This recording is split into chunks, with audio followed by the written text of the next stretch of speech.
Semangat pagi, rekan-rekan sekalian. Kita tentunya sebagai karyawan harus senantiasa berpikir bagaimana kita bisa menghasilkan yang terbaik, mencapai hasil yang the best kita, yang terbaik.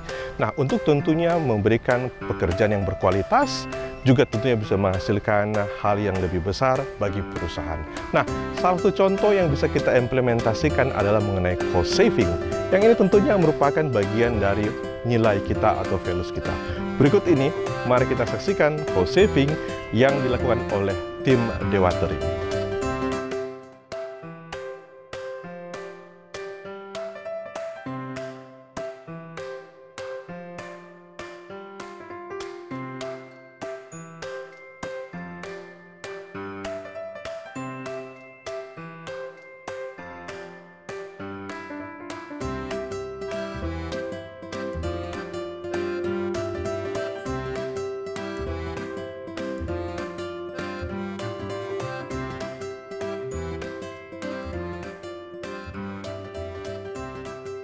Semangat pagi sahabat Toka, kembali lagi bersama saya Mario Vitores dari Hasil Development untuk program Toka Go AM, Inovasi and Improvement. Pada kesempatan yang berbahagia ini, yang luar biasa, di sini kita kedatangan tamu-tamu yang luar biasa, rekan kerja kita dari tim Dewatering yang akan sharing-sharing dan diskusi bagaimana inovasi atau improvement yang mereka lakukan selama ini. Nah, selamat pagi, semangat pagi Pak Wilby, Pak Marco, dan Pak Johannes. Oke, selamat datang di acara kita Toka Go AM. Oke, nah di sini artinya mereka yang melihat video ini, dokumentasi ini bisa mendapatkan apa inspirasi atau ilmu-ilmu yang bisa mereka terapkan di. Oke, nah untuk yang berkaitan dengan inovasi atau improvement yang berkaitan dengan yang spindle, nah apa Pak yang melatar belakangnya sehingga diperlukan ada inovasi atau improvement ini? Apa yang melatar belakangnya ini? Jadi latar belakangnya awalnya itu dari main plan di 2021, khususnya di semester 2 ada permintaan dari main plan bahwa kita akan ada planning stage 7, dan itu tandanya stage 7 akan di cutback, akan diproduksi dan berdampak pada ispon yang ada pompa spindle gitu Pak, yang berfungsi saat itu berfungsi secara submersible di dalam air. Jadi itu challenge buat kita karena hanya dalam satu semester kita ibaratnya di 2022 berarti udah nggak ada pemompaan, sedangkan kita tidak punya outlet area yang aman karena air panas ini kan tidak diboleh buang ke channel sembarangan, yang harus lewat cooling pond untuk menjaga baku mutunya juga. Itu challenge buat kita, hanya dalam satu semester kita menggantikan pompa yang ada. Padahal waktu itu ada dua opsi saat itu, kita mereplace dengan equipment baru dengan lead time yang mungkin lebih dari 3 bulan, atau yang opsi keduanya kita buat channel dengan pekerjaan airwork yang sangat banyak juga. Jadi berpacu dengan waktu, dan itu challenge tim kita di 2021 semester 2. Oke, terima kasih Pak. Jadi ada permasalahan yaitu tempatnya sudah mau ditambang, sementara ada aktivitas di situ dan ada time frame-nya yaitu 6 bulan, harus bisa memecahkan atau ada solusinya. Nah, tadi sudah disebutkan ada 2, ada opsinya. Nah, tapi ada muncul nih, ada opsi yang satu lagi, yang ketiga. Nah, bagaimana kira-kira alasan kenapa muncul yang opsi yang ketiga ini? Oke, jadi untuk opsi yang ketiga ini mungkin bagaimana ya bilangnya, kalau memang kondisi tertekan, manusia itu lebih ininya cemerlang. Jadi memang saat itu akhirnya kita dari tim mining operation, mine Dewatering, dan juga terlibat juga tim project, kita coba diskusi internal, kita diskusi terkait challenge yang time frame 6 bulan dan tanpa ispon.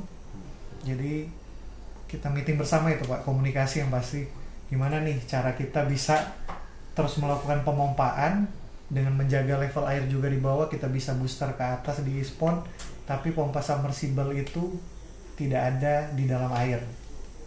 Jadi udah muncul gimana caranya mereplace. Kalau ke project itu bahasanya bisa nggak mereka buat itu bisa di online, ada solusi nggak?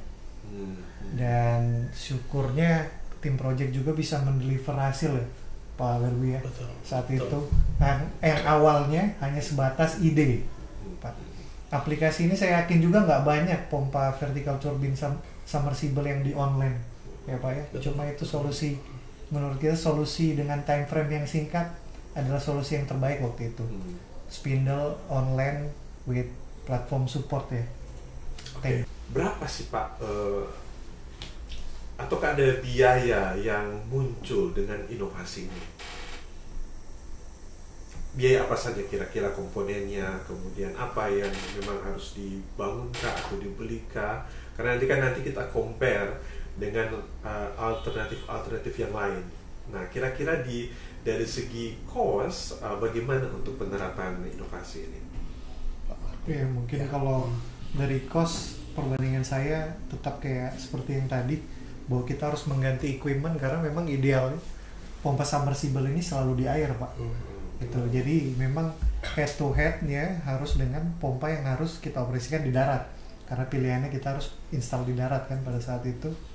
Jadi memang satu pompa yang tadi saya ceritakan cukup signifikan Pak, dengan kita memfabrikasi dia bisa berdiri di darat untuk pompa spindle ini. Satu pompa itu selisihnya aja bisa $200.000. Kita pakai 4 ya, jadi totalnya $800.000.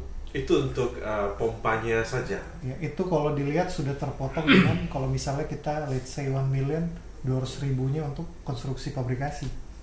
Memang okay. net 800.000 itu kita saving. Itu untuk beli ya, untuk pengadaan. Jadi bukan operasional. Ya, bukan operasional, tapi 1.200.000-nya kita cut untuk cost construction. Baik. Jadi kalau untuk misalnya kalau di replace, let's say 800 USD, 1000 USD.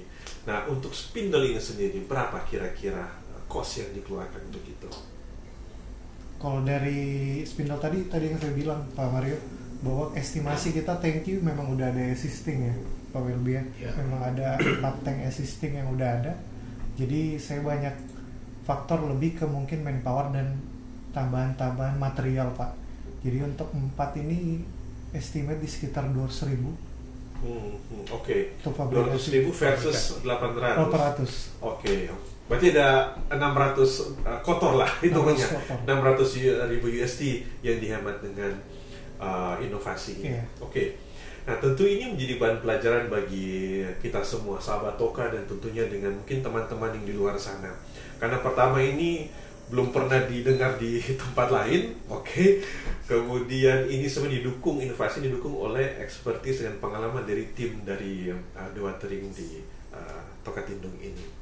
Nah, kira-kira nih, dalam pengoperasian spindle ini dalam sehari-hari, ada tantangannya tidak Pak, kalau dari Pak Johannes? Mungkin kalau dulu kita maintenance itu 1 minggu 1 kali turun, karena di atas air kita kerja. Kalau sekarang lebih enak, hampir tiap hari kita cek vibrasinya, greasingnya untuk motor. Itu yang bikin sisi safety itu lebih enak lah untuk di darat, kita. Lebih aman dibanding di air.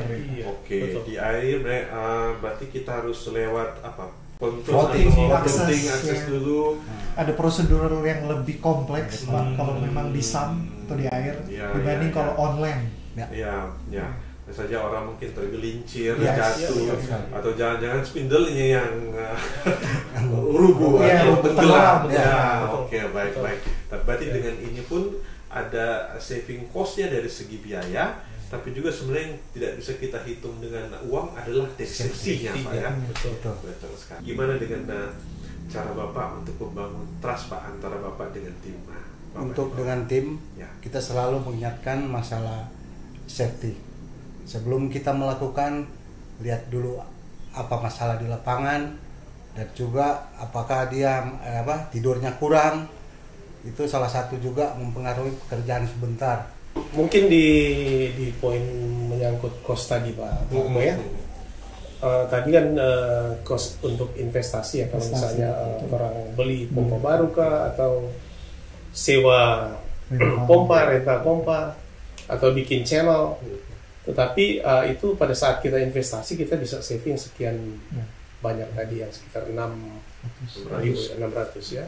Tetapi di operasionalnya, kalau misalnya kita bandingkan kalau kita rental pompa dengan kita gunakan yang sekarang, itu cost rentalnya kan cukup tinggi, cukup besar. Di samping itu fuelnya itu jauh lebih besar dibanding listrik gitu, sehingga secara total cost yang kita saving itu untuk OPEX-nya lumayan signifikan gitu. Ya, demikian sahabat Toka tentang untuk inovasi improvement dari tim dewatering yang sudah kita saksikan. Nah, tentunya ada banyak pelajaran, inspirasi yang disampaikan oleh Pak Welby, Pak Marco maupun Pak Johannes. Tentunya bagaimana memunculkan inovasi, kemudian bagaimana mendukung inovasi itu menjadi dari konsep menjadi diimplementasikan, dan apa-apa saja yang menjadi parameter atau hal-hal yang menentukan satu opsi itu dipilih.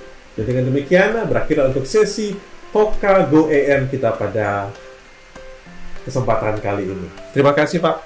Terima kasih Pak Welby. Dan sukses untuk sahabat Toka sekalian.